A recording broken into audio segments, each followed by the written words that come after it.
بسم الله الرحمن الرحيم.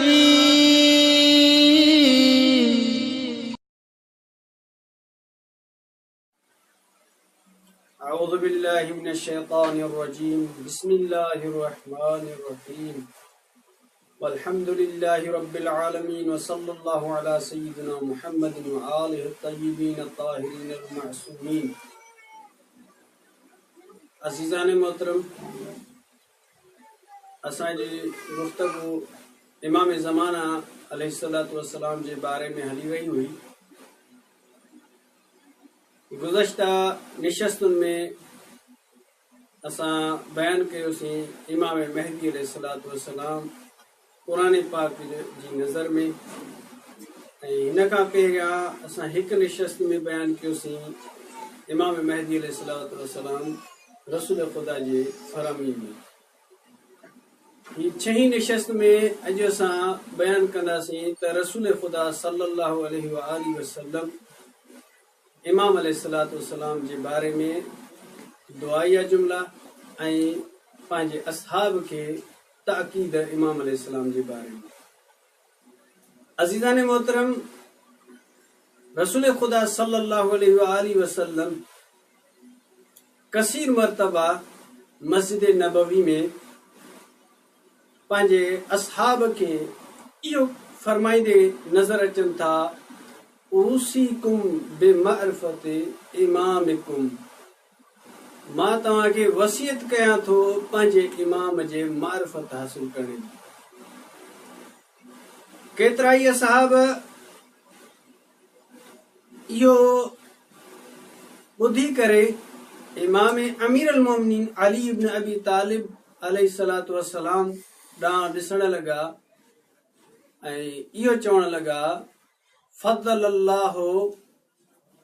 फद्दलल्लाहुक या अमीर अल मोमिनीन अलैना, त ख़ुदावंदे करीम तोखे असां ते फज़ीलत अता कई, वजअलक लना सय्यदन, ऐं तोखे असांजो सरदार बणायो।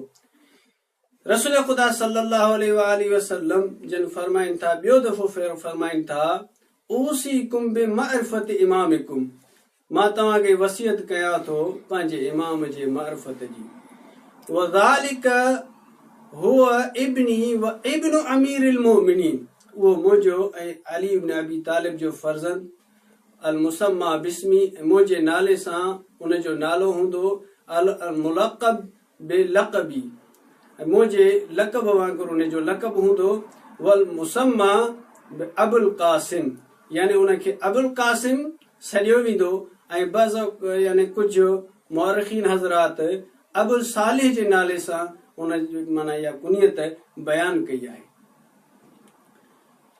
अल्लामा मजलिसी अलैहिर्रहम लिखे थो त रसूल ख़ुदा सल्लल्लाहु अलैहि वसल्लम आरामी हुया जे हल्की निंड वांगुरु, त रसूल ख़ुदा जी घरवारी जनाब आयशा बिनत अबी बकर हिक इज़्तिराब जी हालत में घर में दाख़िल थी।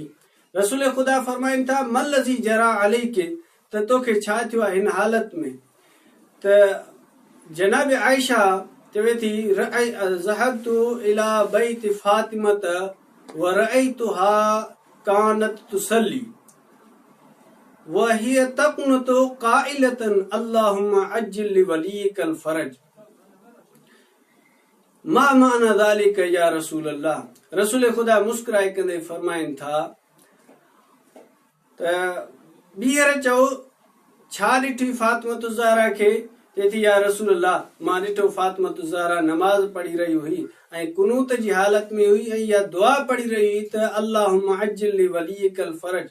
रसूल ख़ुदा फरमाइनि था त इहो अल फरज ऐं इहो वली जेको वली ख़ुदा आहे, उहो फातिमतु ज़हरा जे पुश्त मझां मुंहिंजो आख़िरी वसी महदी आहे। त इन जी दुआ जो सवाब एतिरो आहे जो सकलैन जी इबादत खां बि वधीक वज़न रखे थो। अज़ीज़ान मोहतरम, वक़्त जी नज़ाकत खे ॾिसंदे करे हिन निशस्त जी पुॼाणी हिते थी। अॻिते इंशाअल्लाह 7 निशस्त में मां तव्हांजे आॾो बयानु कंदुसि रसूल ख़ुदा ऐं सैयदा फातिमत ज़हरा जी सीरत मां शान इमाम महदी। वस्सलामु अलैकुम वरहमतुल्लाहि वबरकातुहू।